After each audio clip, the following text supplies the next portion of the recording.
la última diapositiva de la exposición, en lo que concierne a las patologías respiratorias. Estos síntomas y signos nosotros tenemos que tenerlos presentes, porque todos los casos clínicos van a tener algunos, pueden tener 1, 2 o 3 o más síntomas o signos que nos van a orientar hacia el diagnóstico. Entonces acá nosotros vamos a tratar de verlo, estos síntomas, y vamos a ponerlo en práctica cuando nos toque un caso clínico. Bueno, en los casos clínicos tenemos que ponerlo en práctica todos los síntomas y signos aparte del examen físico. A ver, acá creo que es. A ver. Ya. Vamos a hablar sobre la tos, hemoptisis vómica y la broncorrea. Con respecto a la tos, ¿quién no ha tenido tos? Es un síntoma muy frecuente de la consulta, en la consulta médica, especialmente en los consultorios de neumología y cardiología. Es un acto reflejo defensivo con el objeto de expulsar las secreciones o cuerpos extraños que habitualmente no están ahí. Si es que hay una secreción que es menor de 100 centímetros cúbicos al día y se produce más secreción, entonces ya no se comporta como algo normal, entonces el organismo trata de eliminarlo. Es un fenómeno muy complejo, ¿no? Pero 3 fases que a veces es inadvertida, pero si nosotros nos podemos a pensar un poquito, sí, pues sí sucede, ¿no? Yo para toser, que intenten toser, primero voy a tomar aire, después viene una etapa comprensiva y de ahí viene recién la expulsiva. En la fase inspiratoria es una inspiración profunda o variable, yo puedo tomar un poquito de aire o tomar, me viene más fuerte la tos, dependiendo de la necesidad que el organismo tenga para eliminar algo extraño que está circulando, sobre todo en las vías respiratorias bajas. Vamos a hablar porque hay tos que corresponde a las vías respiratorias altas.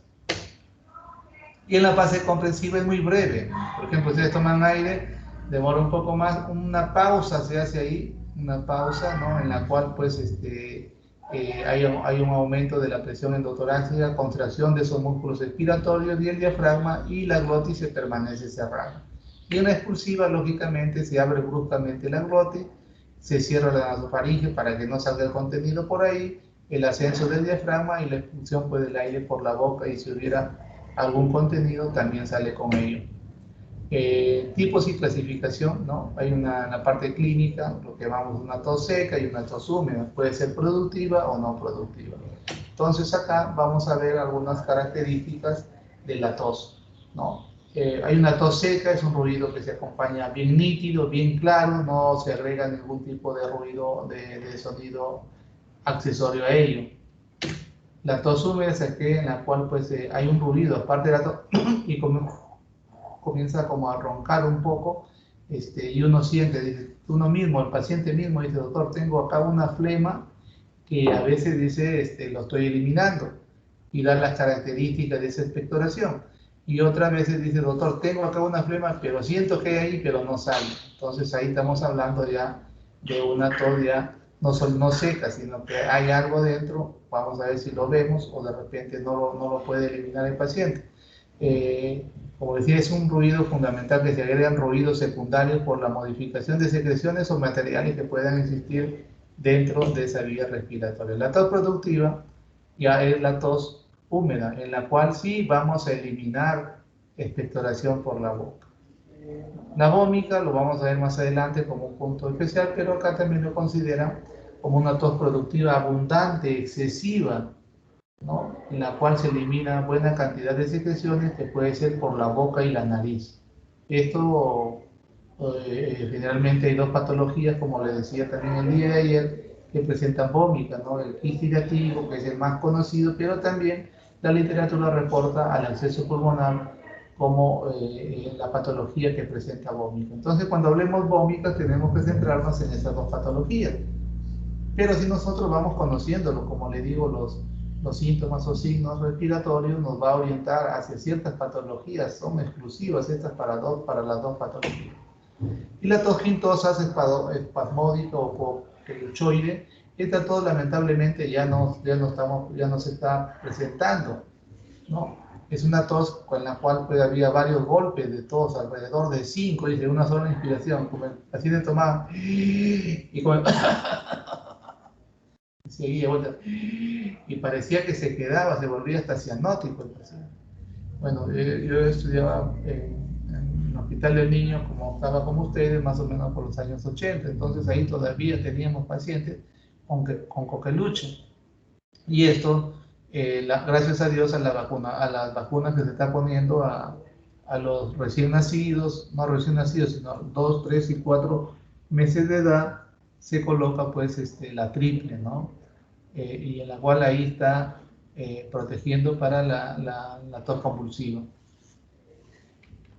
La tos afónica es aquella que el periodo expulsivo no acompaña de ningún ruido alguno, pero esto de acá generalmente se va a deber a patologías de las vías respiratorias altas, ¿no? De las cuerdas vocales. Que puede haber destrucción o parálisis de repente de ambas o de una sola cuerda, ya nos va a cambiar. Cuando las cuerdas vocales se inflaman, no sé si a todos nos ha ocurrido que cuando estamos resfriados tenemos una faringitis, se inflama nuestra cuerda vocal y nuestra voz pues varía en su tono, ¿no? Varía, por ejemplo, algunos dicen, oye, tienes una voz nasal, o sea, varía prácticamente la tos, la voz. Y una tos ronca o perruna es aquella en la cual el ruido pues, del periodo expulsivo es apagado, ¿no? No sé, los que tienen sus mascotas, a veces las mascotas también se pueden presentar una tos y muchas veces algunos pacientes se asemeja a esa tos, ¿no? Por eso le dicen a algunos, tienes una tos de perro. La tos bitonal. La bitonal también tiene que ver esta con las alteraciones de la cuerda vocal. Se caracteriza porque hay una doble bitonalidad de ruidos expulsivos, una aguda clara y otra más grave y apagada. Una tos emetizante es aquella en la cual pues el vómito sobreviene al paciente después de haber ingerido sus alimentos. De repente, no sé si algunos tienen niños o tienen hermanitos o tienen sobrinos que están con tos y la mamá dice, mi hijo tuvo con tos hasta que vomitó y se quedó tranquilo. Y para que vomite, cree que se ayudó de ingerir de repente su leche, sus alimentos, y le vino una tos con vómito y ahí expulsó la flema y el niño prácticamente dejó la vía respiratoria baja libre y pudo descansar tranquilo. Si no hubiera sucedido eso, el niño hubiera estado tosiendo de repente toda la noche o hasta que elimines esas secreciones. La característica de la tos, de repente, dependiendo del carácter y timbre, ¿no? Puede ser una tos seca o húmeda, un sonido, por ejemplo, la húmeda, un sonido traqueal especialmente perceptible, se siente, la tos, la expectoración nos va a permitir catalogarla como productiva cuando hay expectoración y cuando tengamos esa expectoración hay que evaluar pues la cantidad. No olvidemos que mayor de 200 centímetros cúbicos lo estamos catalogando acá como broncorrea. El color es importante, no es lo mismo tener una secreción transparente, ¿no? A tener una secreción verdosa, una secreción amarillenta o una secreción de otro de roja que puede ser sangre, ¿no? Hay que verlo. Y el olor, si es fétido, nos está diciendo que acá posiblemente hay anaerobios o de repente estamos frente a un paciente que tiene un acceso pulmonar. Y la adherencia, ¿no? Como por ejemplo el neumococo, la neumonía por neumococo tiene buena adherencia.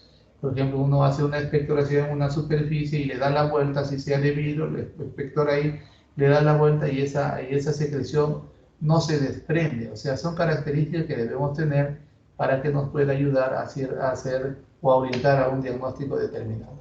En la vía aérea superior, vamos a ver la tos laríngea, la tos metálica y la tos traqueal. Algunos lo consideran traqueal, pero esto generalmente por la anatomía debería estar en la vía respiratoria inferior, ¿no? La tos laríngea seca puede ser áfona o bitonal, como hemos visto ahí en las características de la tos, y la tos metálica, tono agudo, provocada por la irritación del nervio laríngeo. Eso hay que tener cuidado también. Y esto yo lo pondría más bien en la otra, la tos traqueal, ¿no? También la tos bronquial, tos frecuente, húmeda, sabemos que ahí hay un aumento de la secreción bronquial y eso puede ser en forma aguda o forma crónica, pero la característica de esta es la expectoración, ¿no? Y las afecciones del parénquima pulmonar va a depender pues, de la característica de quién lo está ocasionando esa, esa afección del parénquima pulmonar, ¿no? La tos con compromiso alveolar, acá ya también hablaríamos cómo está comprometido los alveolos de los pulmones. Primero suele ser seca, después se hace productiva, pero no es tan productiva como la tos en compromiso bronquial. Y si hay compromiso parenquimal y bronquial, ya hablaremos pues de un problema broncopulmonar, una bronconeumonía de repente. Entonces, en la pleura, como esto está por fuera del parénquima pulmonar y por fuera de los bronquios, la tos lógicamente va a ser seca, escasa, generalmente dolorosa, dolor tipo punzante, parietal. No olvidemos que la pleura parietal, la que está inervada, es la que va a doler. Entonces, estas son características del síndrome pleural. También se menciona una tos psicógena, ¿no? La cual está asociada a procesos, puede estar asociada o no a procesos psiquiátricos, ¿no? Se dice que más o menos del 3 al 10% de casos se van a presentar en adolescentes. Los tratamientos psiquiátricos específicos deben recibir con una recomendación. Siempre el paciente tiene que recibir algo para que diga que es para la tos, porque si no, no va a estar tranquilo, ¿no? Después también podemos ver, acá lo vamos a tocar eso, nosotros cuando hablamos de tos, la anamnesis o la descripción de esas características de la tos, la frecuencia, la cantidad, todo nos va a orientar. Pero nosotros tenemos que preguntar que él nos describa cómo es su tos, con expectoración, sin expectoración, de qué color es, de qué color tiene, la cantidad, todo eso, ¿no? Y desde cuándo tose, para ver si lo catalogamos entre aguda o crónica.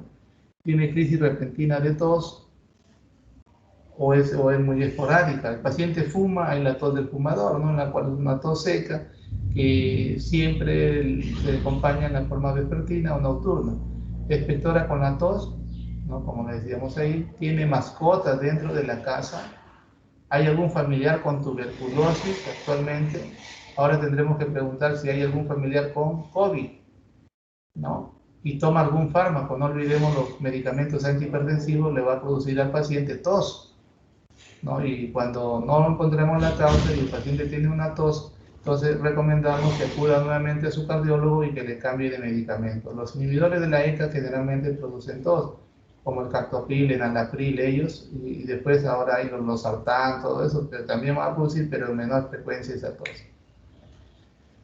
La tos, como le decía, así sí es una función de defensa.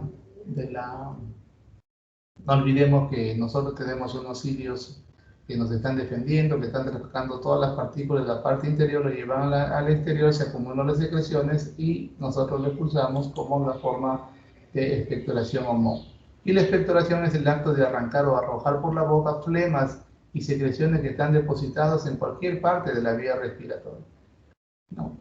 El examen de esta secreción tiene un valor clínico del esputo, ¿no? Nosotros lo usamos bastante en lo que concierne en neumología, creo que son lo que utilizamos más. ¿Por qué? Porque acá nosotros podemos pedir PK en esputo para ver si el paciente tiene tuberculosis o no. O pedimos cultivo de secreción de esputo, cultivo de esputo, para ver si algún germen está ahí agregado y nos puede ayudar para darle el tratamiento. Normalmente se produce, como les decía, 100 centímetros cúbicos de secreción bronquial en 24 horas. Se dice que el esputo va a ser el espejo de los fenómenos biológicos que se están ocurriendo o que se están dando dentro del interior del árbol bronquial. Ahora vamos a hablar rápidamente de hemoptisis. Esta definición tienen que tenerlo presente porque de acá todavía queda una opción de que ustedes puedan llevar neumología en la rotación que viene, pero yo les pregunto siempre a los alumnos y cada quien responde como quiere, ¿no? Como lo que se acuerda generalmente. Y la definición de hemoptisis es la eliminación de sangre por la boca, a diferenciarlo de la hematemesis, precedida de tos y proveniente de las vías respiratorias bajas o subglótidas. Esa va a ser la definición, simple y sencilla. presenta, dicen, en el 20% de los pacientes que tienen problemas pulmonares. Es un síntoma de alto impacto. Uno cuando ve hemoptizar a un paciente por primera vez, pues no se va a impactar, se va a poner algo, se le va a mover el piso, se va a poner nervioso. Entonces el médico tiene que estar sereno, tranquilo para tratar de resolver. Muchas veces hemos visto al paciente hemoptizar y fallecer en nuestra propia vista. Está precedido por la sensación de borboteo o calor retroesternal, ¿no? Se acompaña de tos, ¿no? La sangre es clara, rutilante y espumosa.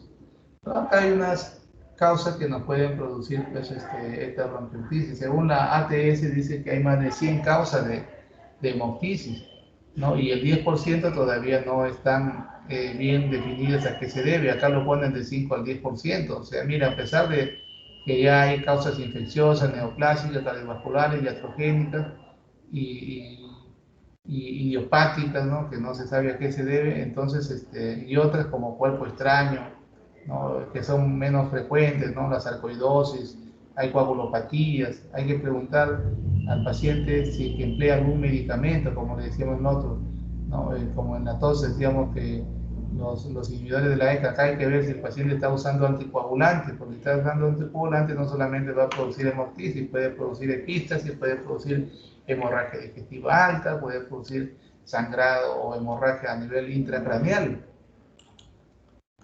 Ya. La mayoría de las hemoptisis se originan pues en las arterias bronquiales. ¿Por qué? Porque las arterias bronquiales tienen presión sistémica, ¿no? Mientras que las arterias pulmonares tienen una presión baja y de ahí el 5% nada más de las arterias pulmonares nos van a dar este cuadro de hemoptisis.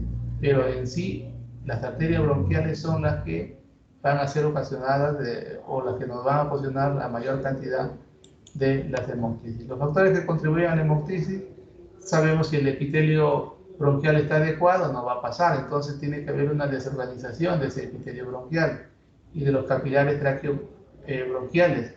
El daño del parénquima pulmonar puede ser por infarto o proceso necrotizante. No olvidemos que cualquier infección que llegue ahí va a alterar no solamente el parénquima, sino altera todo lo que irriga esa zona, todo se ve alterado, ¿no?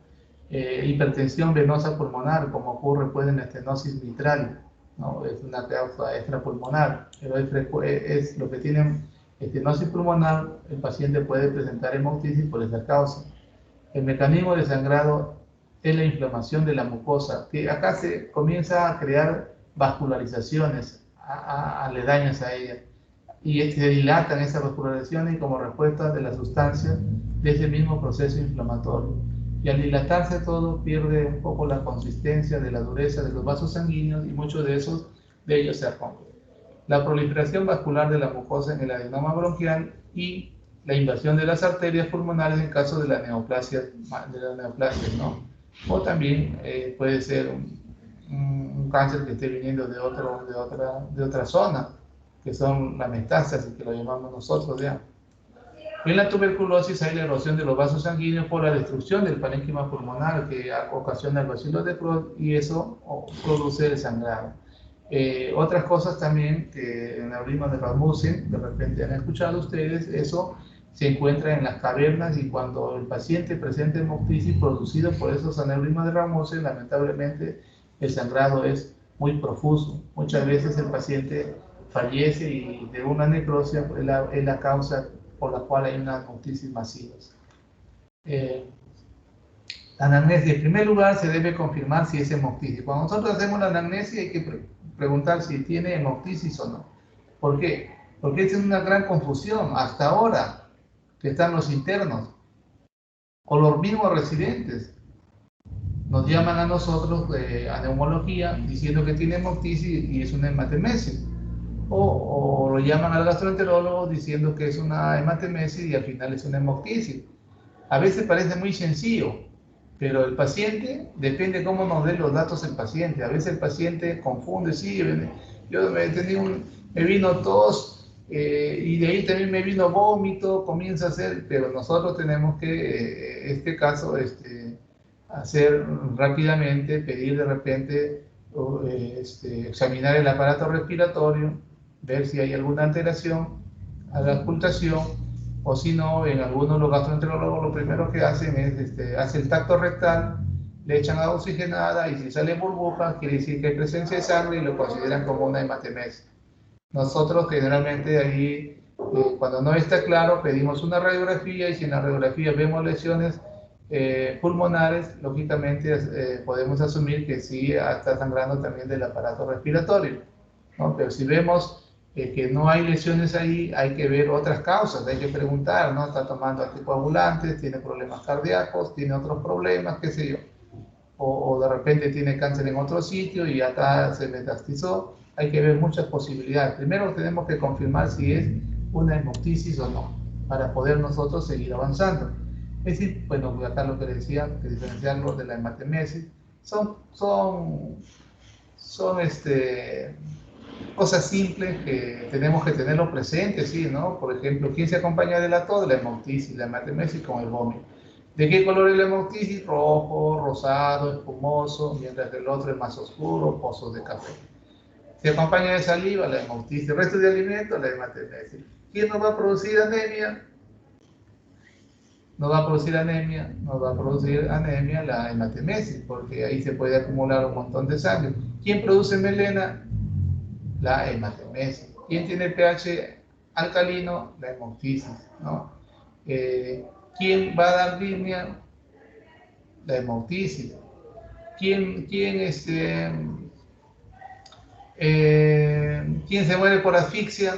La hemoptisis, mientras que por anemia, por desangrado, se muere la hematemesis, porque tiene hematemesis. ¿Cómo confirmamos? Nosotros podemos confirmar por una broncoscopía y el gastroenterólogo, lógicamente, por una endoscopía. Esta es la clasificación, va a encontrar varias clasificaciones, pero esta es la que va a regir para el examen, si es que le viniera alguna pregunta, ¿no? La clasificación de la hemoptisis de acuerdo al volumen que está perdiendo en 24 horas, ¿ya? Leve estamos catalogando hasta 50 centímetros cúbicos, moderada de 50 a 200, severa de 200 a 600 y masiva de mayor de 600. Hay otras que consideran exsanguinante mayor de 1 litro y otros que todo esto es en 24 horas, Pero la masiva también puede ser, miren, 200 centímetros cúbicos de un solo episodio. Entonces ahí nosotros tenemos que tener cuidado. Si pueden poner 200 centímetros cúbicos en un solo episodio, será masiva. Pero si ponen 200 centímetros cúbicos en 24 horas, acá puede haber confusión, acá ya será 201, ya puede. Ya. Tener presente en hemoptisis antecedentes de enfermedades respiratorias importantísimos, ¿no? Importantísimo. De repente el paciente antes ha tenido neumonía, después el paciente ha tenido otra patología respiratoria o tuberculosis. Entonces eso, ya si presenta hemoptisis, lo más probable es que no sea ya la tuberculosis que ha tenido. Puede ser, pero lo más probable es que sean las secuelas de la tuberculosis, como una bronquiectasia, como un micetoma, ¿no? Que lo dejó una cavidad ahí, el hongo se metió y comenzó con el tiempo a producir pues sangrado, ¿no? Antecedente de traumatismo torácico, no olvidemos, acá estamos en el hospital Hipólito Unanue, cerca de la vía de evitamiento y muchas veces vienen porque tienen traumatismo y hay que tener cuidado porque también tienen traumatismos en tórax y muchas veces presentan hemoptisis. La posibilidad de aspirado de cuerpos extraños, los cuerpos extraños también pueden producir hemoptisis, hay que tener cuidado eso de ahí. Y antecedentes de hemoptisis, no es lo mismo que el paciente que viene a la emergencia tiene por primera vez hemoptisis a otro paciente que ya tiene hemoptisis recurrente. La paciente que tiene por primera vez hemoptisis y es un paciente joven, posiblemente que sospecha por la edad, como le decía, puede ser una tuberculosis. Y si es un paciente ya que tiene de 50 años para arriba hemoptisis, hay que ver la posibilidad de una neoplasia. Pero si el paciente ya viene hemoptizando, entonces ya posiblemente sean secuelas que ha dejado la enfermedad o de repente una tuberculosis que todavía no está siendo tratada o de repente una neoplasia también que todavía no ha sido diagnosticada, que sigue hemoptizando el paciente. Ya, entonces la característica del episodio actual, volumen total del sangrado, como les decía, ya acá lo hemos descrito, la velocidad del sangrado es importante, la velocidad del sangrado, el tiempo de evolución, es importante la velocidad del sangrado, no es lo mismo, como les decía, hemoptizar 300 centímetros cúbicos en 24 horas que en 2 horas o 1 hora. Este paciente hay que hacerlo que lo vea cirugía de tórax, porque posiblemente tenga una intervención de emergencia. Para ello tenemos que tener una radiografía. Si tiene lesión localizada, el cirujano puede ingresar, pero si tiene lesiones pulmonares en los dos lados, va a ser imposible para el cirujano, va a decir, ¿y cuál opero? Entonces nosotros tendríamos que hacer ahí una broncoscopía para identificar el sitio del sangrado y decirle pues al cirujano, ante cualquier emergencia está sangrando del lado derecho, entonces ya puede entrar con confianza y operar el lado derecho y solucionar esta hemoptisis, porque la hemoptisis es un problema que compromete pues la vida del paciente. El paciente puede fallecer con hemoptisis, puede tener una hemoptisis leve y en cualquier momento se vuelve moderada o masiva. Y hay que ver siempre la sintomatología que la acompaña. No es lo mismo un paciente que es un diabético, que es un cardíaco, hay que ver eso de ahí, si tiene comorbilidad sobre todo. Se debe tener también, además, investigar los antecedentes. Si el paciente es fumador, gracias, como decía la vez pasada, gracias a Dios acá en el Perú está considerado uno de los países que no consume mucho tabaco en comparación a otros países. ¿Por qué? Porque el tabaquismo nos va a llevar a dos patologías respiratorias muy importantes, ¿no? Que es el cáncer pulmonar y el otro es la enfermedad pulmonar obstructiva crónica, de preferencia el enfisema pulmonar, ¿no? Eso de ahí nosotros tenemos que tenerlo presente, este tabaquismo. Enfermedades sistemas que afecten al pulmón, ¿no? Eso también sufre de lupus, sufre de artritis, eso al final también nos puede producir lesiones como consecuencia de la enfermedad extrapulmonar a nivel pulmonar. El uso de anticoagulantes, ya lo hemos conversado, lo hemos visto, ¿no? Y hay algunos datos clínicos que nos van a permitir sospechar de enfermedades de origen con respecto a lo que se asocian a la hemoptisis. Por ejemplo, si el paciente tiene una expectoración crónica, abundante, ¿no? De repente una broncorrea, el hipocratismo digital, ¿no? Hay que descartar la posibilidad de que el paciente tenga pues una bronquiectasis, ¿no? No olvidemos que les mencioné ayer el hipocratismo digital de las 5 patologías y acá está la neoplasias pulmonares malignas, también nos puede llevar al hipocratismo digital. Fiebre, si tiene fiebre acompañado con esputo manchado con sangre, de repente es una infección aguda, ¿no? Una neumonía. Si tiene un dolor pleurítico y disnea, puede ser un tromboembolismo pulmonar. O depende de cómo se presente la línea, si es abrupta o no. Si tiene chapetas malares, o mariposas malares que lo llaman, posiblemente el paciente tenga una estenosis mitral. No estamos diciendo que así, no. Estamos dando una sospecha qué cosa puede ser lo que tenga el paciente, ¿no? Si tiene una telangiectasia en la mucosa oral, bueno, esto tiene problemas de trastorno de la coagulación.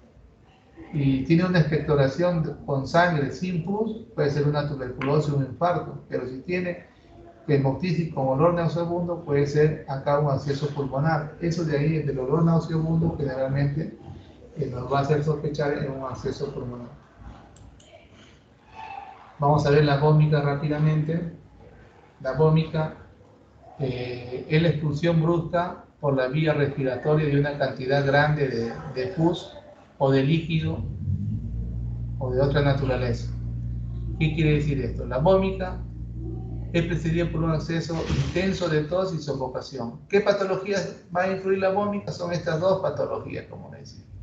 El acceso pulmonar, ¿no? Y el quiste hidatídico. Vamos a hablar rápidamente de la vómica de origen broncopulmonar. Vamos a hablar de la que origina el acceso pulmonar. El color puede ser amarillo, verdoso, combinado, pero la fetidez va a depender del germen. Generalmente los anaerobios nos van a producir pues, una fetidez muy marcada. ¿No? Esto de acá no se puede confundir con la vómica de un quiste hidatídico. No podemos confundirlo. ¿Por qué? Porque la vómica de un quiste hidatídico va a ser de color claro, cristalino, transparente, pero sí de sabor salado.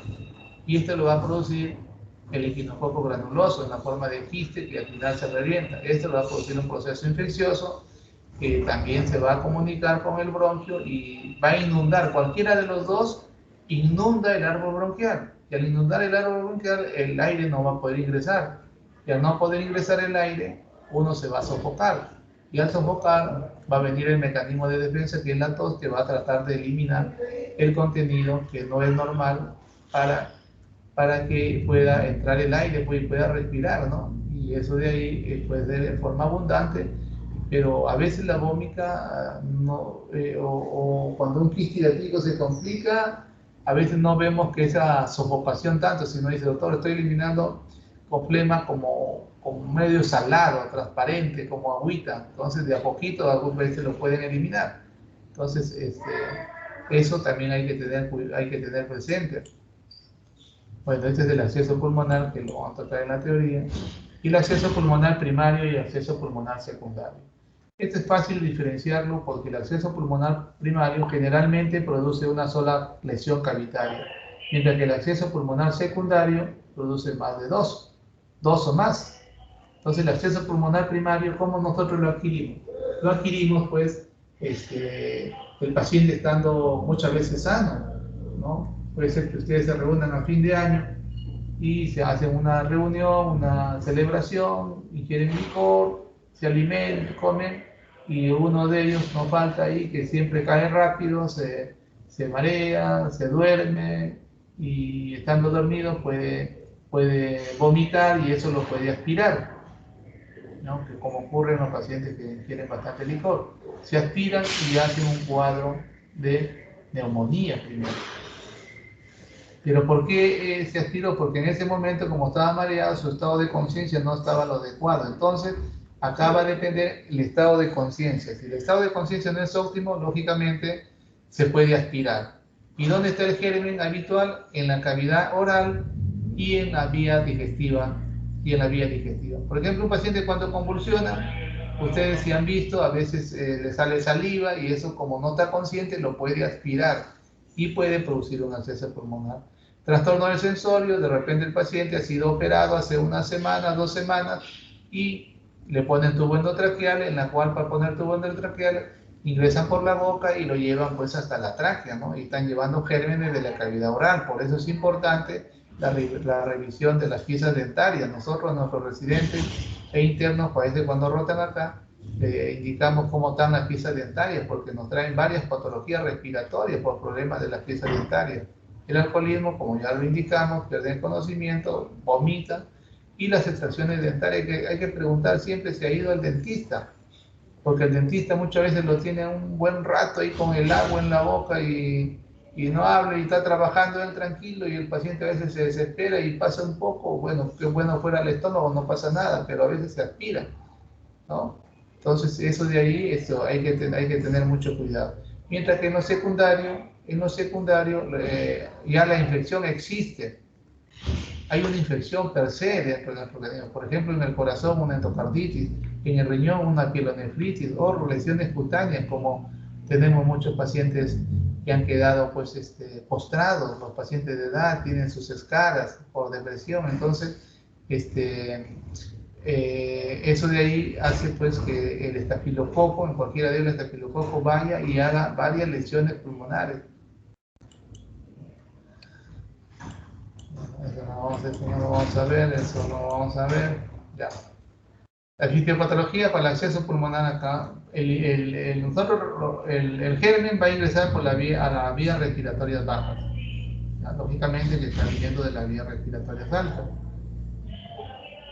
Falla la respuesta inflamatoria, o de repente lo que hemos ingerido es muy grande que nos va a vencer. De ahí se va a producir una infección a nivel pulmonar, una neumonitis.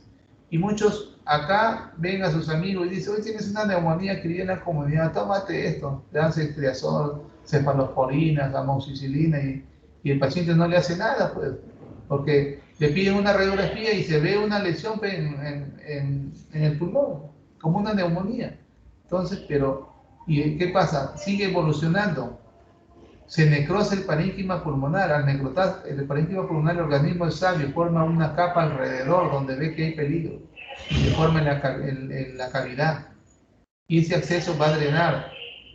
De 7 a 12 días se va a formar el acceso, y de ahí el acceso se complica y viene la vómita.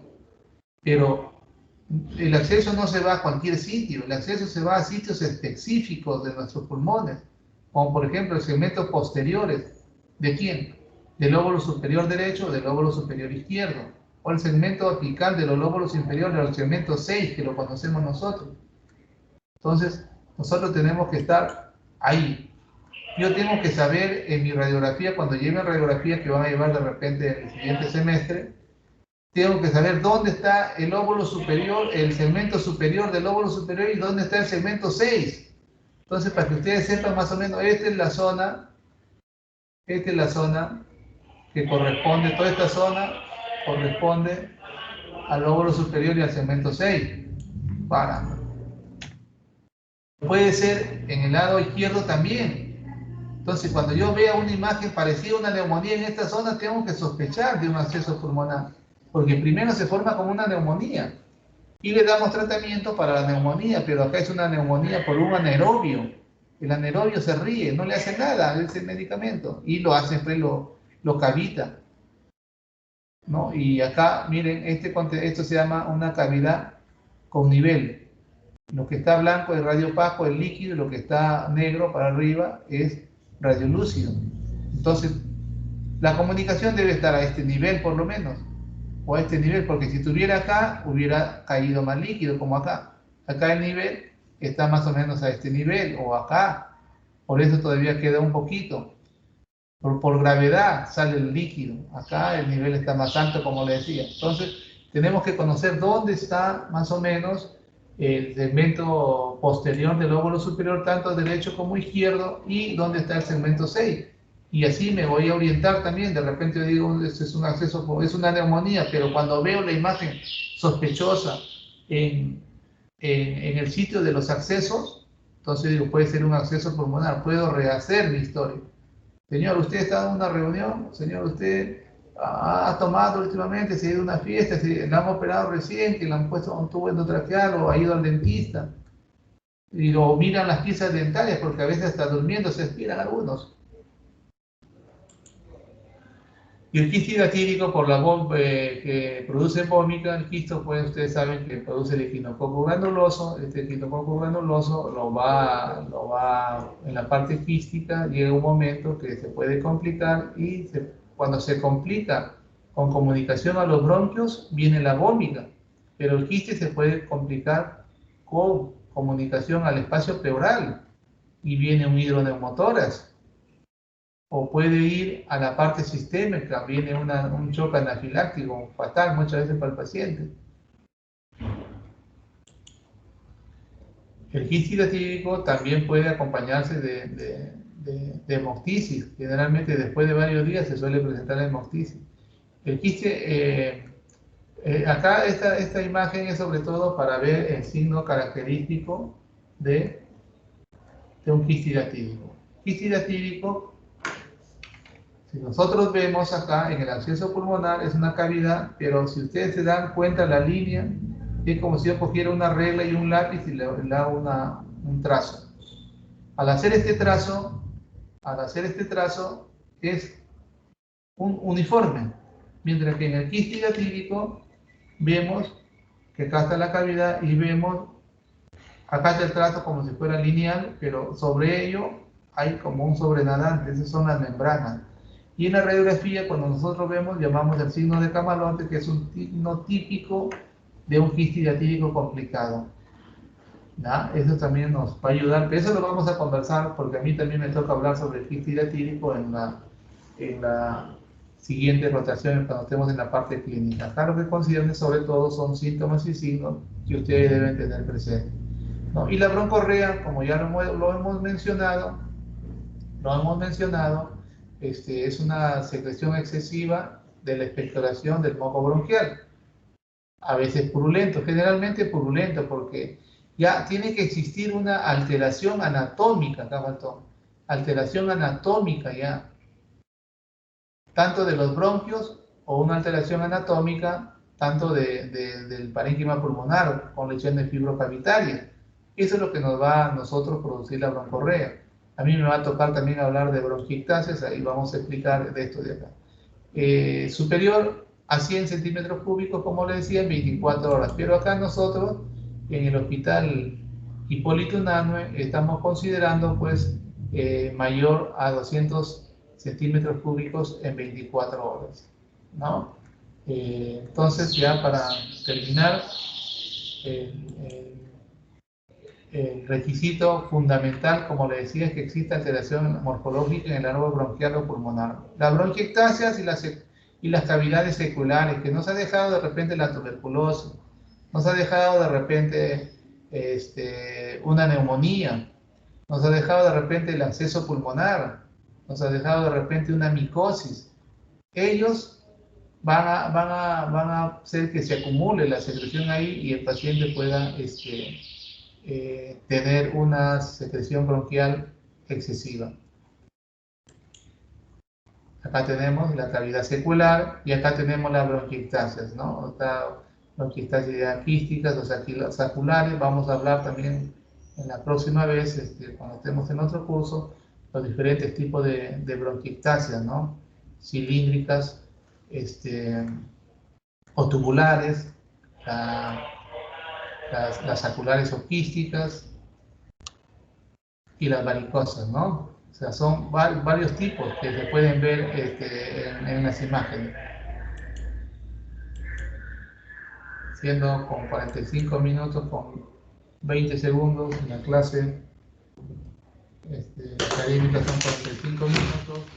Si tuvieran alguna pregunta, pueden...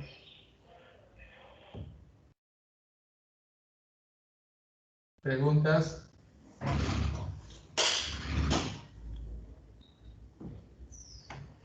Paola. Sí, doctor. Mañana 7:15 otra vez para terminar el tema, ¿ya? Ah, ya está bien, doctor, pero como pensé que hoy se iba a realizar los dos. No, está prohibido. No, nos dijeron que no se pueden dictar dos clases. Ah, ya, doctor, no hay problema. Mañana 7:15. Si no, ya Está bien. me prestan atención solamente ustedes 45 minutos. Después ya no